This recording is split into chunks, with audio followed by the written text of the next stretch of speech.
निवेदन यासाठी आहे की आमदार म्हणल्यानंतर त्या कितीतरी लोकांचे आपण प्रतिनिधित्व करण्यासाठी त्या आताच मस्के सरांनी सांगितल्याप्रमाणे ते अत्यंत वरिष्ठ सभागृह आहे आणि वरिष्ठ सभागृहाच्या माध्यमातून आपण लोकहिताची काही कामं करू शकतो का याला प्राधान्य न देता हा जातीवादी आमदार म्हणून हेमंत पाटील यांनी मात्र आमचं संरक्षण कवच असलेली जे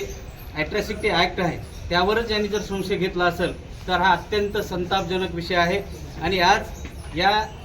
निमित्तानं आदरणीय आयजी साहेब, सन्माननीय मुख्यमंत्री साहेब यांना आमची विनंती आहे की अशा या बेजबाबदार आणि जातीवादी आमदाराला खरं तर आमदार म्हणून घ्यायची सुद्धा त्याची लायकी नाही आणि यापुढे जर त्यांनी समाजाची माफी मागितली नाही तर यानंतर मात्र आम्ही अक्षरशः राज्यपालाकडे जाऊन त्यांची आमदारकी कशी रद्द होईल, कारण ते विधान परिषदेचे आमदार आहेत याचं त्यांनी भान ठेवलं पाहिजे। या हिंगोली जिल्ह्यामधून त्यांनी लोकसभा सुद्धा लढवलेली आहे, ते खासदार राहिलेले आहेत, त्या काळात सुद्धा आताच दवणे साहेबांनी सांगितल्याप्रमाणे एकही विधायक काम कोणतं केलं नाही। परंतु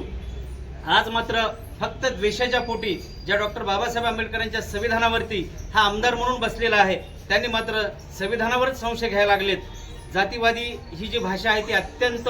निंदनीय भाषा आहे। आम्ही सर्वजण आंबेडकरी अनुयायी म्हणून राष्ट्रवादी काँग्रेस पार्टी सामाजिक न्याय विभागाचे कार्यकर्ते म्हणून त्यांचा आज या ठिकाणी जाहीर निषेध करतो।